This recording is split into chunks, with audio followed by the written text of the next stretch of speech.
नमस्कार। आज अपन देख रहे हैं तीन बिंदुओं से गुजरने वाले वृत्त का समीकरण। ठीक है भाई, देखिए तो तीन बिंदुओं से गुजरने वाले वृत्त का समीकरण हम लोग देखेंगे। सपोज ये अपने पास में एक वृत्त है जो कि तीन बिंदुओं से गुजरता है। तीन बिंदु इस प्रकार से, पहला बिंदु ए है जिसका कोऑर्डिनेट है Z1 है, और सपोज ये दूसरा बिंदु बी है जिसका कोऑर्डिनेट है Z2, और ये तीसरा बिंदु सी है जिसका कोऑर्डिनेट है Z3, और ये अपन ने एक कोण बना दिया ACB, इनको मिला करके। इसके बाद में देखिएगा इस वृत्त का समीकरण आपको ज्ञात करना है, इसलिए हम लोग एक वृत्त पर चर बिंदु P ले लेंगे जिसका कोऑर्डिनेट Z है। तो ये इस पर एक चर बिंदु P लिया जिसका कोऑर्डिनेट Z है, और अब P को भी A और B से हमने मिला दिया। ठीक है, तो एक तो यह है। दूसरी देखो, इसमें एक स्थिति और संभव है, और वो जो दूसरी स्थिति पॉसिबल है वो इसमें क्या होगी देखिएगा। दूसरा हम इस वृत्त में ये जो बिंदु ABC है वो इस प्रकार से ले सकते हैं, जैसे ये बिंदु A है और ये दूसरा बिंदु B है आपके पास में। तो देखिएगा, अब अगर बिंदु C को यहाँ इस चाप पर ले लीजिए, अभी तो बिंदु C को ऊपर वाले चाप AB पर लिया था, आपके बार इस नीचे वाले चाप AB पर ले लिया बिंदु C को। तो फिर देखते हैं क्या बनेगा। ये तो आपका कोण हो जाएगा ACB, और ये आपका चर बिंदु P ले लिया जिसका कोऑर्डिनेट Z है, फिर आप इसको मिला दीजिएगा। ठीक है, इस प्रकार से हो जाएगा। तो ये चित्र नंबर 1 है और ये चित्र नंबर 2 है। इस प्रकार से दो प्रकार से आप इस आकृति को बना सकते हो। कोऑर्डिनेट तो लिख देना, यहाँ भी A का कोऑर्डिनेट है Z1, B का कोऑर्डिनेट Z2 और C का कोऑर्डिनेट है Z3। ठीक है, तो माना एक वृत्त पर तीन बिंदु, माना एक वृत्त पर तीन बिंदु A Z1, B Z2 एवं C Z3 है। ठीक है, एक वृत्त है जिसके ऊपर तीन बिंदु हैं Z1, Z2, Z3, और समवृत्त का समीकरण ज्ञात करें तो इस पर एक चर बिंदु P ले लिया आपने जिसका कोऑर्डिनेट है Z, तथा वृत्त पर एक चर बिंदु,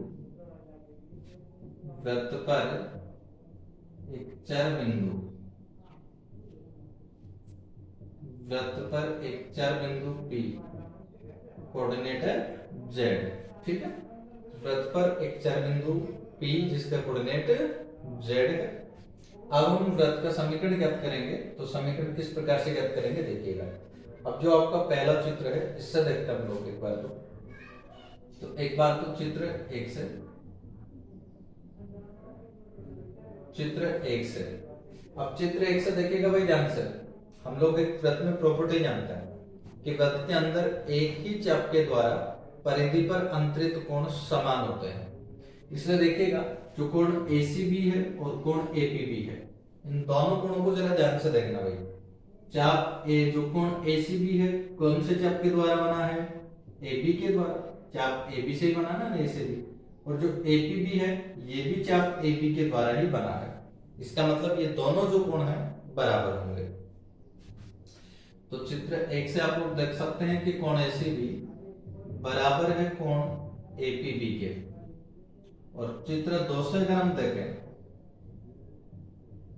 चित्र 2 से अगर आप देखते हैं तो ACB और APB को देखिएगा भाई। ACBT ये एक चक्रीय चतुर्भुज बन रहा है। चक्रीय चतुर्भुज क्या होता है? चारों शीर्ष अगर चतुर्भुज के चारों शीर्ष अगर वृत्त की परिधि पर होते तो उसको आप लोग चक्रीय चतुर्भुज कहते हैं। तो ये जो ACBT है चक्रीय चतुर्भुज है, और चक्रीय चतुर्भुज में भी आप लोग एक प्रॉपर्टी आप लोग जानते हैं कि चक्रीय चतुर्भुज के सम्मुख कोणों का योग 180 डिग्री होता है। इसलिए ACB और APB इन दोनों कोणों का जो योग है 180 डिग्री हो जाएगा। तो ये आपके पास में चित्र 2 से आप लोग देख सकते हैं कि कोण ACB प्लस कोण APB ये आपके पास में हो जाएगा पाई। ठीक है, तो ACB और APB बराबर है। चित्र 1 से आपने देखा और 2 से आपने देखा कि दोनों का जो योग है वो पाई के बराबर है। अब देखो पहला तो चित्र इससे देखते हैं, पहले चित्र से जो ACB और APB है उसको देखते हैं। यहां से ACB देखेगा चित्र 1 में, चित्र एक में जो एसीबी है वो ये वाला कोण है, यानी किस किस के बीच का कोण है, बीसी और एसी के मध्य का कोण है, ठीक है ना।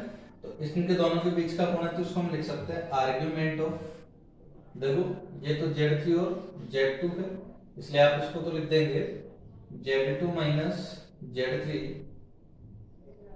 Z2 माइनस Z3 और बटा, या Z3 माइनस Z2 लिखना, कॉमन पॉइंट Z3 है यहाँ, तो Z3 माइनस Z2 और बटा Z3 minus Z1 equal to argument of. अब इसमें देखते हैं भाई दूसरे में एपीबी में क्या बनेगा। एपीबी को किस प्रकार से लिखोगे, एपीबी देखो यहाँ किससे बना है, ये रहा, तो बीपी और एपी के बीच का कोण है, तो Z2 minus Z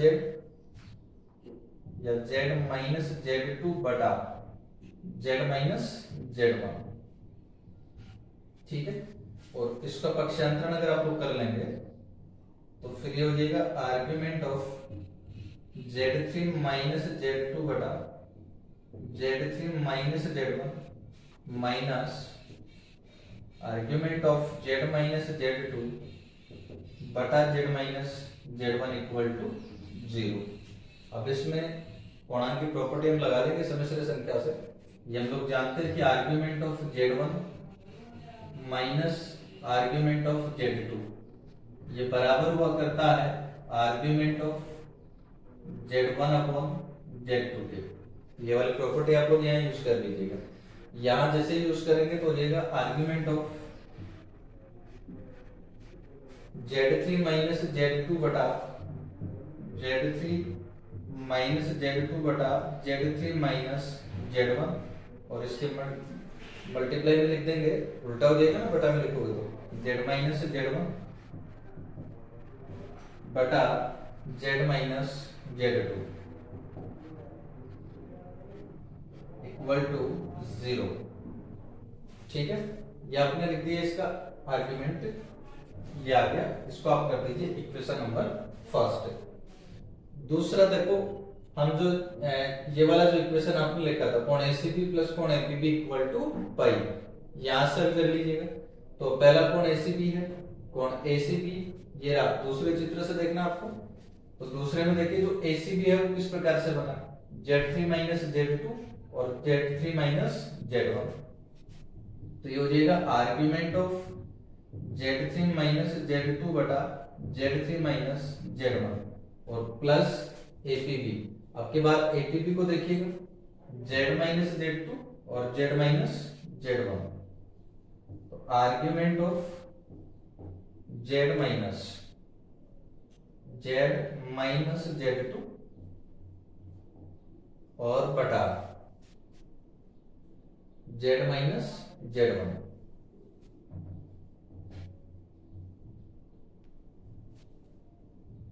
equal to 0। ये इसको आप कर देना Z माइनस, ये एपीबी को Z माइनस Z1 बटा Z माइनस Z2। तो अब यहां से दोनों में फिर से प्रॉपर्टी आप लोग लगा देंगे पूर्णांक की, तो ये आ जाएगा argument of Z3 minus Z2 बटा Z3 माइनस Z1, प्लस में है तो मल्टीप्लाई में आ जाएगा। ये वाला property argument of Z1 plus argument of Z2 बराबर होगा आर्ग्यूमेंट ऑफ Z1 Z2 के। तो यहां से आपके पास में ये बन जाएगा Z माइनस Z1 बटा Z minus Z2 equal to 0। ये पाई का बराबर है ये वाला, तो इक्वल टू पाई। इसको आप इक्वेशन नंबर सेकंड कर दीजिएगा। तो ये दो इक्वेशन हमने यहाँ प्राप्त कर लिए। और देखिए इन दोनों इक्वेशन का मतलब क्या हुआ। भाई पहले इक्वेशन में आपने देखा कि जो आर्ग्यूमेंट है इसका वो 0 है, और दूसरे इक्वेशन में आप देख सकते हैं इसका जो आर्ग्यूमेंट है वो पाई है। अब जैसे आर्ग्यूमेंट 0 हो जैसे पाई हो, कोई सा भी हो पूर्णांक 0 हो चाहे पाई हो, किसी भी सम्मिश्र संख्या को आप द्वितीय रूप में ऐसा लिखते हैं r into cos theta plus iota sine theta. अब इसमें आप थीटा का मान 0 करते हैं तो भी काल्पनिक भाग 0 हो जाता है, और थीटा का मान अगर पाई करते हैं तो भी काल्पनिक भाग 0 हो जाता है। इसका मतलब जैसे ही पूर्णांक 0 होगा या पाई होगा तो z एक शुद्ध वास्तविक संख्या प्राप्त होगी। तो जेड यहाँ पर जो पूर्णांक है वो या तो 0 आ रहा है या पाई आ रहा है। इसका मतलब हम कहेंगे कि ये जो सम्मिश्र संख्या आपके पास में लिखी हुई है ये एक शुद्ध वास्तविक संख्या है। इसलिए ये आपके पास में जो संख्या है Z3 minus Z2 into Z minus Z1 बटा Z3 माइनस Z1 और into Z minus Z2 equal to हो जाएगा एक शुद्ध वास्तविक संख्या है। एक शुद्ध वास्तविक संख्या है, एक शुद्ध वास्तविक संख्या है। ठीक है भाई, ये जो संख्या आपके पास में थी ये एक शुद्ध वास्तविक संख्या है। और वास्तविक संख्या कोई भी जो होती है, जैसे मान लीजिएगा वास्तविक संख्या करेंगे तो z बराबर x प्लस a होता है ना। वास्तविक का मतलब ये काल्पनिक बात 0 हो गया तो z बराबर x ही बचता है। और इसका संयुग्म में अगर आप लोग करते हैं z बार तो वो भी किसके बराबर आ जाता है, x के बराबर ही होता है वास्तविक संख्या में। इसका मतलब क्या हुआ, इस संख्या का जो संयुग्मी है वो इसी के बराबर होगा। तो इसको लिख लीजिएगा एक बार। तो ये तो आपके पास में आ गई z माइनस Z1 और इंटू Z3 माइनस Z2 बटा में आपके पास में आ गया Z minus Z2 into Z3 minus Z1। ठीक है, इक्वल टू, अब देखिए बराबर है इसके खुद के संयुग्मी के, तो इसका संयुग्मी आप लोग लिख दीजिए।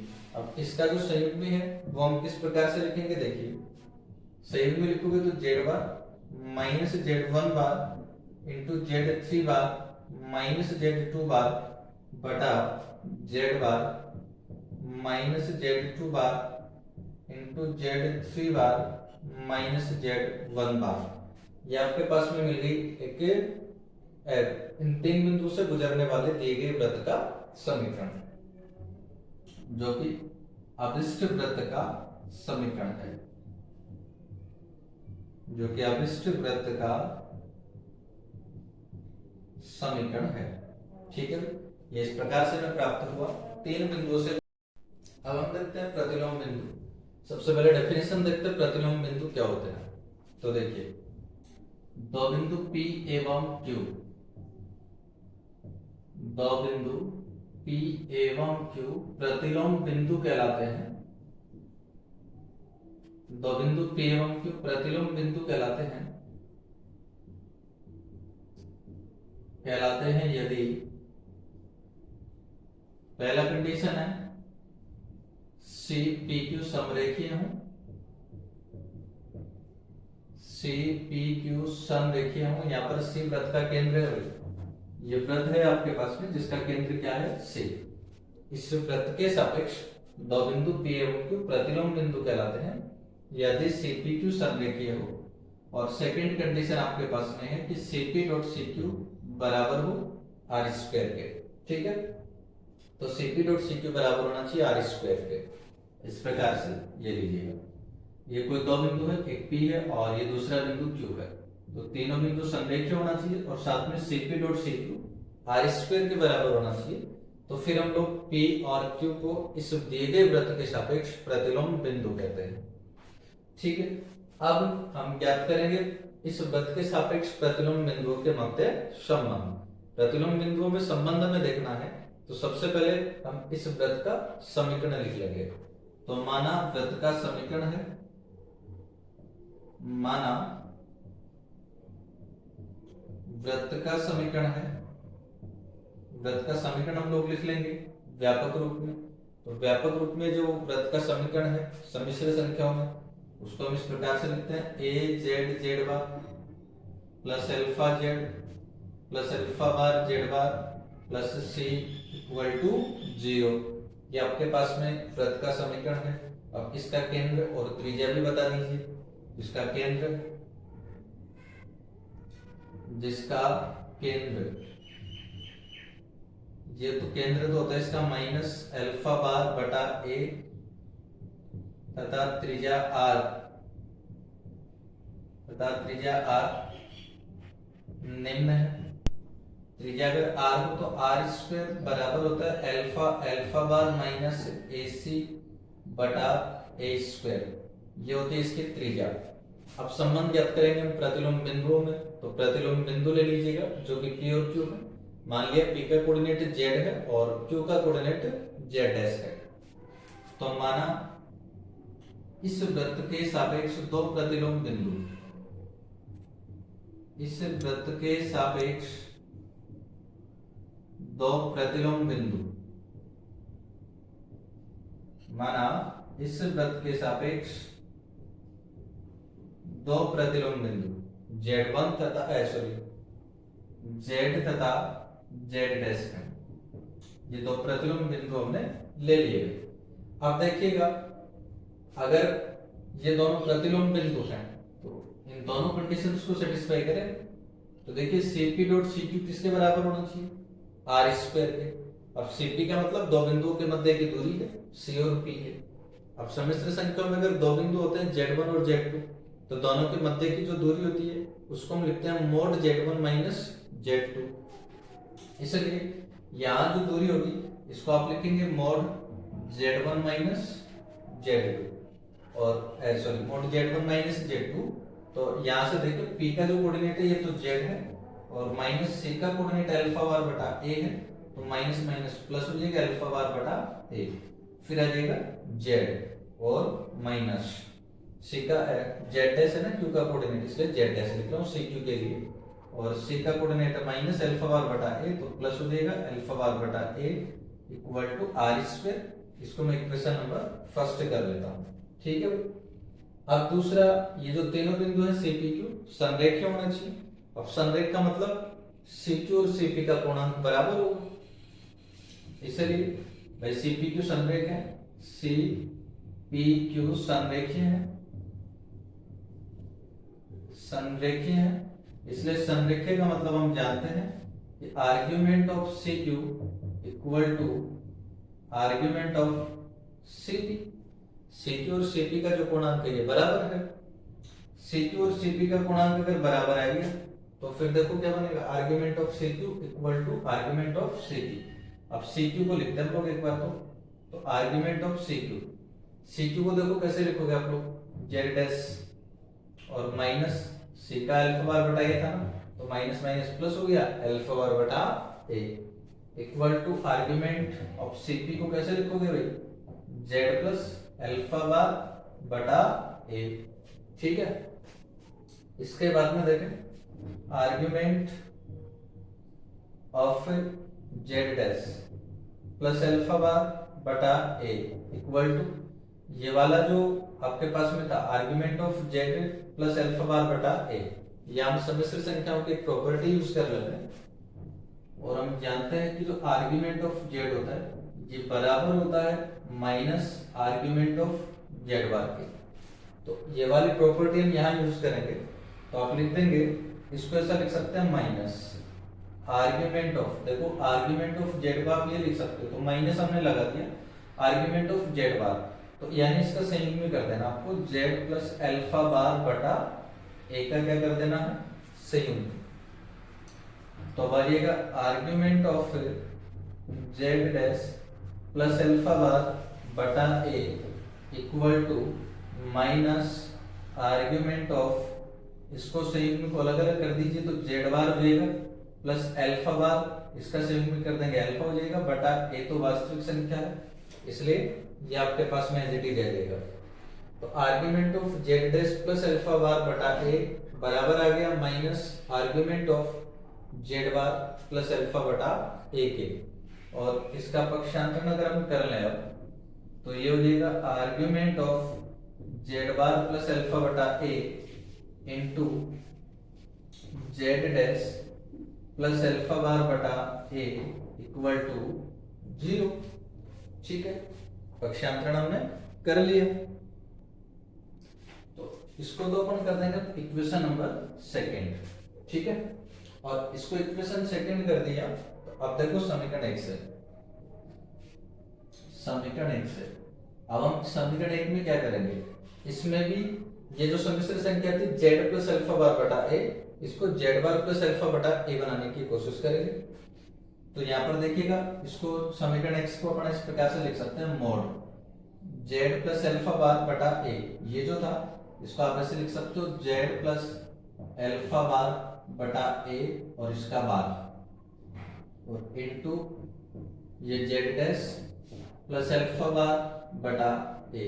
भाई इसको अपन ये क्यों लिख सकते हैं, क्योंकि हम जानते हैं जेड और जेड बार का जो मापांक होता है बराबर होता है, इसलिए इसके स्थान पर आप इसका संयुग्मी भी लिख सकते हैं, और ये बराबर है आर स्क्वायर के। ठीक है, तो इसको हल कर दीजिएगा तो ये हो गया जेड बार और प्लस अल्फा बटा a into z dash plus alpha bar बटा a equal to r square. ठीक है, ये लीजिएगा। और अब समीकरण 2 को अगर अपन ध्यान दें तो देखो इसमें लिख रहा था कि जो आर्ग्यूमेंट है वो कितना है, 0 है, पूर्णांक 0 है, और पूर्णांक 0 होने का मतलब जो सम्मिश्र संख्या है वो शुद्ध वास्तविक संख्या है। तो ये एक शुद्ध वास्तविक संख्या है जिसका मापांक किसके बराबर है, आर स्क्वायर के। और कोई भी जो वास्तविक संख्या होती है उसका जो मापांक है वो खुद ही होती है।